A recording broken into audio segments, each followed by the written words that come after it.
মানবতার সেবায় বেগম রৌফ ফাউন্ডেশন বিনামূল্যে চক্ষু ক্যাম্প ২০২৬। গত ২৪ জানুয়ারি শনিবার আর্ত মানবতার সেবায় এক অনন্য উদ্যোগ নিয়ে বেগম রৌফ ফাউন্ডেশন এবং লায়ন্স ক্লাবের যৌথ সহযোগিতায় অনুষ্ঠিত হল দিনব্যাপী বিনামূল্যে চক্ষু চিকিৎসা ক্যাম্প। মানুষের চোখের আলো ফিরিয়ে দেওয়ার এই প্রচেষ্টায় দিনভর প্রায় ৪০০ জন রোগীকে চক্ষু পরীক্ষা ও প্রয়োজনীয় পরামর্শ প্রদান করা হয়। এদের মধ্য থেকে উন্নত ও বিশেষায়িত চিকিৎসার জন্য ৬২ জন রোগীকে নির্বাচন করা হয়েছে, যাদের পরবর্তী চিকিৎসা সেবা প্রদান করবে ফাউন্ডেশন।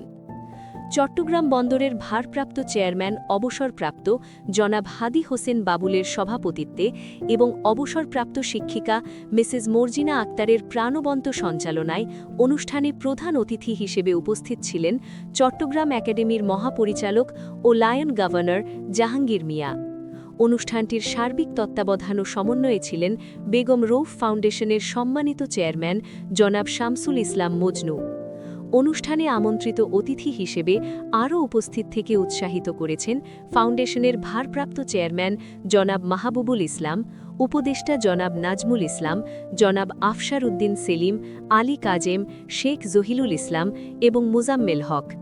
এছাড়াও উপস্থিত ছিলেন ভারপ্রাপ্ত কমিশনের মোহাম্মদ নাসিম, বিশিষ্ট রাজনৈতিক ব্যক্তিত্ব আব্দুল আলিম স্বপন এবং আবুল কালাম সহ এলাকার গণ্যমান্য ব্যক্তিবর্গ। অসহায় মানুষের পাশে দাঁড়ানোর এই অঙ্গীকার নিয়ে এগিয়ে যাচ্ছে বেগম রৌফ ফাউন্ডেশন। একটি অন্ধত্বমুক্ত সমাজ গড়ার লক্ষ্যে তাদের এই মানবিক যাত্রা অব্যাহত থাকবে।